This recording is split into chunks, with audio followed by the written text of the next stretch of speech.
Welfare చూసే వాళ్ళందరితో యాక్చువల్గా ఆ 80 మందితో ఒకటి పిలిచాను. ఇవాళ వాళ్ళందరితో ఇంటరాక్షన్, ఎవరు ఏం చేస్తున్నారు, వాళ్ళకున్న ప్రాబ్లమ్స్ ఏంది, ఎలా బెటర్గా సర్వీస్ ఇవ్వాలి పబ్లిక్కి, వెల్ఫేర్ కావచ్చు లేదా ఎడ్యుకేషన్ స్కూల్స్. నెల్లూరు సిటీలో 48 స్కూల్స్ ఉన్నాయి. ఈ 48 స్కూల్స్ని ఎలా స్ట్రెంథన్ చేయాలనే దాని మీద యాక్చువల్గా ఈరోజు చాలా డీటెయిల్గా వాళ్ళతో మాట్లాడడం జరిగింది. పొలిటికల్ వాళ్ళు చాలా డీటెయిల్గా డిస్కస్ చేయడం జరిగింది. దానికి సంబంధించి ఇన్స్ట్రక్షన్ కూడా ఇచ్చాం. ఏప్రిల్ నెలాఖరాకి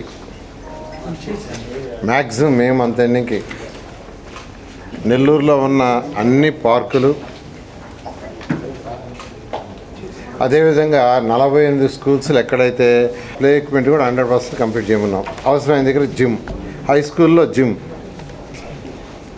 తర్వాత అన్ని క్లాస్ రూమ్స్లో ఇంటరాక్టివ్ బోర్డ్స్ పెట్టమన్నాను. Interactive boards concern education secretary మినిస్టర్తో కూడా మాట్లాడటం జరిగింది. 304 క్లాస్ రూమ్లు ఉన్నాయి. వీటిలో అన్నింటిలో ఇంటరాక్టివ్ బోర్డ్స్ లేవు. ప్రతి దాంట్లో ఇంటరాక్టివ్ బోర్డ్స్ పెట్టమని చెప్పడం జరిగింది. మొత్తం 34 ప్రైమరీ స్కూల్స్ ఉన్నాయి. అంటే 1వ క్లాస్ నుంచి 5వ క్లాస్ దాకా. 1 అప్పర్ ప్రైమరీ స్కూల్ ఉంది. 13 హై స్కూల్స్ ఉన్నాయి. మొత్తం 48.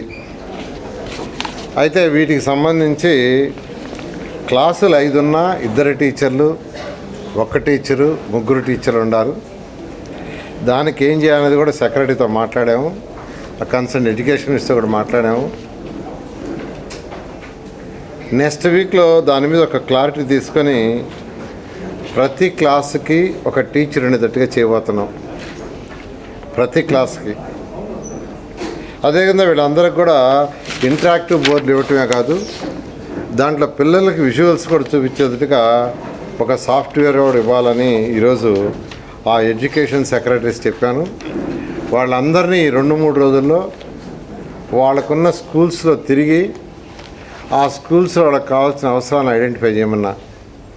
చేస్తే నెల్లూరులో ఉండే స్కూల్స్ని ఒక మోడల్ స్కూల్స్గా ఈ రాష్ట్రంలో, ఈ దేశంలో చేయాలనే ఉద్దేశంతో ముందుకు పోతున్నాం.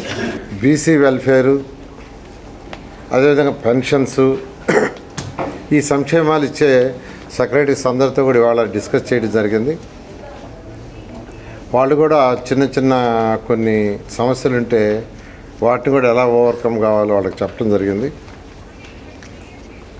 ఈ విధంగా ఈరోజు ఈ 2 సెక్రటరీస్లో ఉండే ఈ 2 వింగ్స్ మీద డీటెయిల్గా డిస్కషన్ జరిగింది.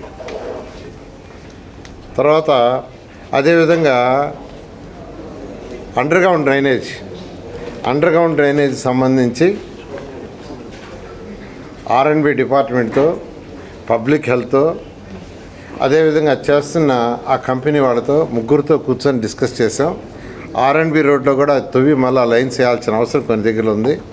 దాన్ని ఇమీడియట్గా స్టార్ట్ చేయమన్నాం. ఆ విధంగా అండర్గ్రౌండ్ డ్రైనేజ్ వర్క్ కూడా సాగుతూ ముందుకు పోతుంది.